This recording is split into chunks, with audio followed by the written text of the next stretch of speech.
Bug Stevens, this could be the third year that you lead the modified standings. Do you think it might be? Well, we'll hope it is, and after Sunday's race, we'll know. You've got a pretty sharp competitor there in Jerry Cook, who was leading in the standings until he blew an engine last Sunday.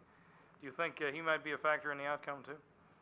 Jerry, it very surely depends upon where Jerry finishes in the race. Jimmy Hensley of Ridgeway is also within reach, and it's going to be up to the three of us who ends up on top. Now, there are 85 cars that will be qualifying. There are only 40 spaces to be filled. You think there will be the veteran drivers that win out those 40 spaces?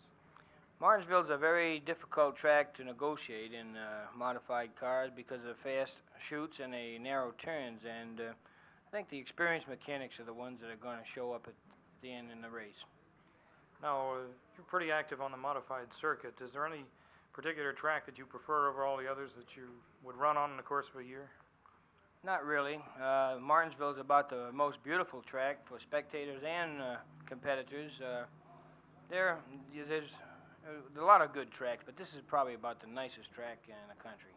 After many years, the modifieds will be going to a more modern body, not exactly a late model, but closer to that in the spring. Do you think this will make any difference as far as your speeds go? It may slow us down a bit, the extra weight and the wider bodies, but time will only tell. Would this possibly make it a little more popular sport among the fans as they can readily identify the makes of cars? That's true, especially the younger generation who really, they like to see their own cars running on a racetrack.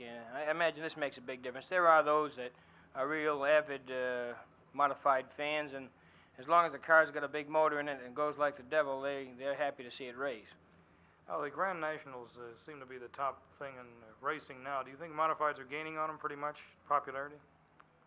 Well, in the north where I'm from, modifieds will outdraw the Grand National. Naturally, the Grand Nationals only have one race in each area up there a year, and it's a big race. But actually, these modifieds, they're running 5 or 6 nights a week, and they're still drawing decent crowds. So I would say we outdraw them. The overall, not a one-show deal, but overall, I think we outdraw the Grand Nationals in the north.